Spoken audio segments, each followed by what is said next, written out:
What was the Campa Torres hill fort like during its pre-Roman period? And how did it evolve to fulfill its new role as part of Roman territory? We will find the answer in the stones.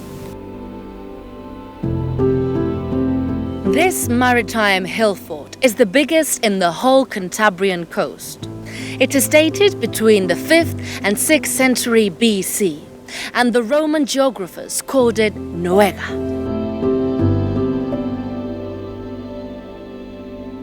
Why did they choose this location?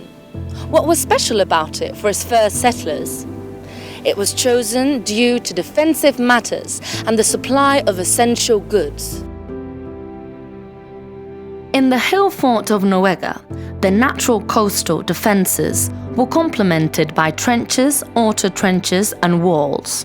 We can imagine other defensive elements that would make it more difficult to get into the hill fort, like stockades and pointed stakes. These defensive structures date from the year 400 BC. Here we have a dry stone wall. These walls were formed by big stone blocks. Each block was like a drawer. Think of a drawer, okay? The walls of each drawer were made out of big stones, all joined together, without any glue, just the stones. And then the interior of each block was filled in with pebbles and soil. In the interior of the settlement, behind the protection of the walls, we could find one-roomed round huts. They were built by laying down a stone plinth where vertical wooden posts were inserted. Long rods covered in mud and straw were put on these posts. This was completed with a vegetation cover. This form of house building continued even after the Romans arrived in the land, and that is why we can find round and rectangular Roman-style stone houses in the settlement. Both types of buildings coexisted at the time.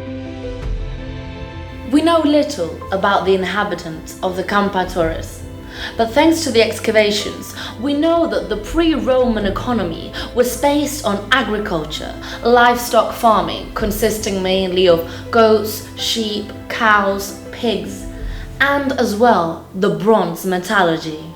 For the archaeologists, this specialization in working with bronze and other types of metal was certainly their main source of wealth. This could also be the reason why these peoples became known as cilúrnigos. This word seems to come from Celtic roots and means coppersmith. The remains that have been discovered show a continued and intense dedication to this type of work. The natives in La Campa exploited the maritime environment. Shells, fish skeletons and hooks have been found, which provide evidence that they practiced fishing with rods and shell fishing.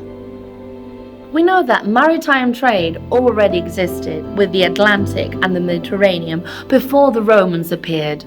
Their trade was based on the exchange of goods. Later on, with the arrival of the Romans, the first currencies will appear.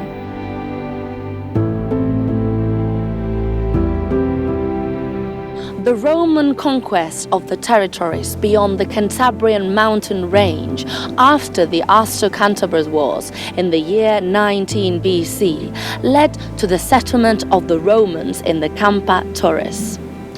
The northern and northeastern lands of the peninsula were known as the Finis Terrae, the edge of the known world, the last land they had to conquer.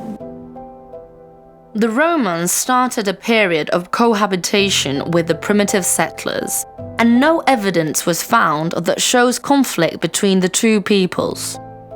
The process of romanization changed the organization of this territory, and at the same time, other settlements and centers of power, like that of Cimavilla, appeared.